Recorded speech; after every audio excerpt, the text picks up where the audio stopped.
শুরু হয়েছে কোটা সংস্কার আন্দোলন।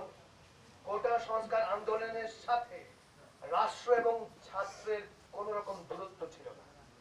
একই জায়গায় আমরা ছিলাম, একই আবদার আমাদের ছিল, একই ধারণা আমাদের ছিল, একই চাওয়া আমাদের ছিল।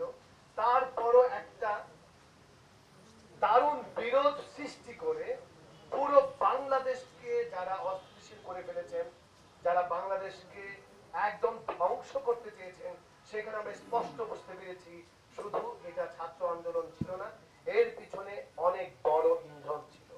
তার সবচেয়ে বড় প্রমাণ আপনারা দেখেছেন, আমরা বলেছি রাষ্ট্রীয় মাধ্যম জলে কার আগুনে। বাংলাদেশ টেলিভিশনে দুইবার হামলা হয়েছিল। একবার হামলা হয়েছিল 1975 সনে বঙ্গবন্ধুর মৃত্যুর পর, আর একবার হামলা হয়েছে 2024-এ।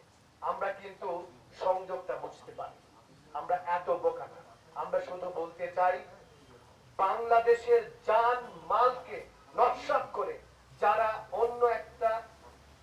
অন্য কিছু বা অন্য একটা শক্তিকে, অপশক্তিকে প্রতিষ্ঠিত করতে চায়, আমরা তার বিরুদ্ধে।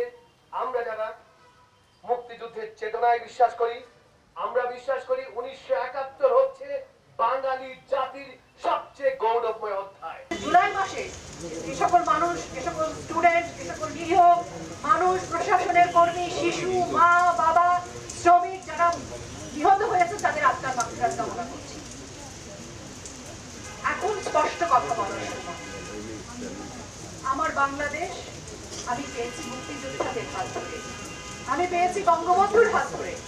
সেই বাংলাদেশে যখন কোন মানুষ এসে বাংলাদেশের মুক্তিযোদ্ধার ইতিহাসকে, মুক্তিযোদ্ধাদের, মুক্তিযুদ্ধকে অবমাননা করে, আমি তার প্রতিবাদ জানাতে চাই, আমি ধিক্কার জানাতে চাই। পক্ষ বিপক্ষ থাকবে, নিরপেক্ষ বলে কিছু নেই। আমি আমার বাংলাদেশের পক্ষে এবং আমার বাংলাদেশের বিপক্ষে যারা থাকবে, যারা বাংলাদেশের বিপক্ষে দাঁড়িয়ে থাকবে, আমি তাদের বিপক্ষেই থাকবো। অনেক শিল্পী আমাদের বাংলাদেশ টেলিভিশন থেকেই জন্ম হয়েছে। সেই সূত্রে আমি বলতে চাই, আমাদের জন্মস্থান বাংলাদেশ টেলিভিশন। সেই টেলিভিশনের উপরে নৃশংস আক্রমণ হয়েছে, এটি অত্যন্ত ন্যক্কারজনক। আমি এই আক্রমণের নিন্দা জানাই।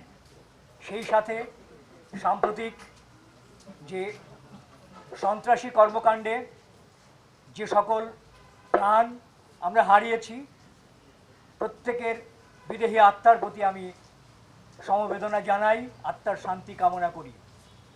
আমরা সুন্দর বাংলাদেশ চাই, সম্প্রীতির বাংলাদেশ চাই, স্বস্তির বাংলাদেশ চাই, সন্ত্রাসের বাংলাদেশ চাই না।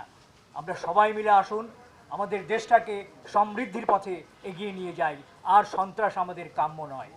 এখনো সে এরপরে একটু সুজাতা ধ্বংসকারীরা আবার আমাদের মাটিকে খামচে ধরে, গ্রুপ থিয়েটার ফেডারেশনের সেক্রেটারি আমাদের আসতে ওনাকে পতাকাকে খামচে ধরে বলে দিন যে এরা কারা, এদেরকে আমাদের খুঁজে বের করতেই হবে। কিন্তু তারপরেও বলি, আপনাদের জন্য বলি, আমরা জানি আপনারা কারা। পৃথিবীর কোন সন্তানের মৃত্যু আমরা আশা করি না, কোন মানুষের মৃত্যু আমরা কামনা করি না। প্রতিটি হত্যার বিচার চাই আমরা। এই ধ্বংসযজ্ঞের বিচার চাই আমরা। এরা কারা?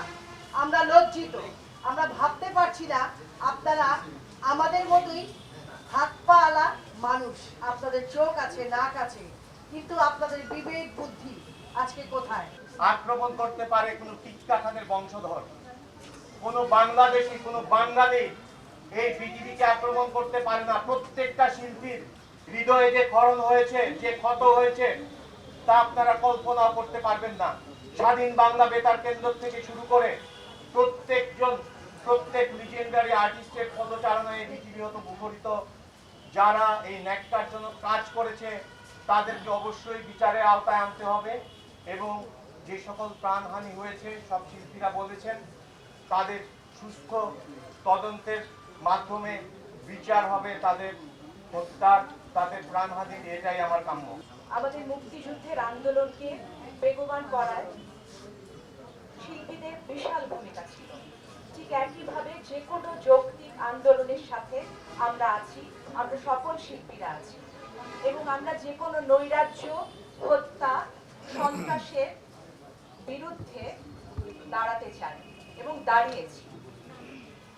আমাদের শুধু একটা কথাই বলবার আছে, আমি বিশ্বাস করি এখানে আমরা যারা সবাই আছি, আমার দেশ বাংলাদেশ, এবং বাংলাদেশকে আমরা সেইভাবে দেখতে চাই বিশ্বের মুখে যেন আমরা সবাই গর্ব করতে পারি এবং বলতে পারি জোর কণ্ঠে, আমার দেশ বাংলাদেশ।